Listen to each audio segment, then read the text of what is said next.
বাংলাদেশের প্রেক্ষাপটে ম্যাক্সিমাম ক্ষেত্রে মানুষ ব্যবসা করে থাকেন। ব্যবসার সুস্বাস্থ্য রক্ষায় নিয়মিত 4টি কাজ করতে হবে। সেগুলো হলো, নাম্বার 1, আপনার ব্যবসায় কোনো সমস্যা হলে সেটার একটি গোপন তালিকা তৈরি করুন। নাম্বার 2, আপনার ব্যবসায় যেমন লাভ হবে ঠিক তেমনভাবে পক্ষান্তরে লসও হবে। লাভ কেন হয়েছে কারণগুলো যেমন খুঁজে বের করতে হবে, ঠিক তেমনভাবে লস কেন হয়েছে সেই কারণগুলো খুঁজে বের করতে হবে। নাম্বার 3, আপনার ব্যবসায় লাভ লসের একটি তালিকা তৈরি করুন। সেই কারণগুলো খুঁজে বের করার পরে সেই কারণগুলো অনুযায়ী পদক্ষেপ নেওয়ার জন্য তৈরি থাকুন।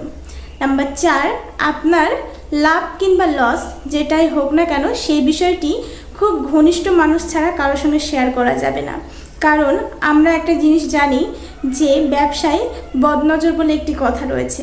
যদি বদনজর লেগে যায় তাহলে দেখা যাবে ব্যবসায় আপনি যে লাভ করেন সেটা যাতে লসের পরিমাণটাই বেড়ে যাবে। তাই নিজের মধ্যেই নিজের কথাগুলো রাখার জন্য চেষ্টা করবেন।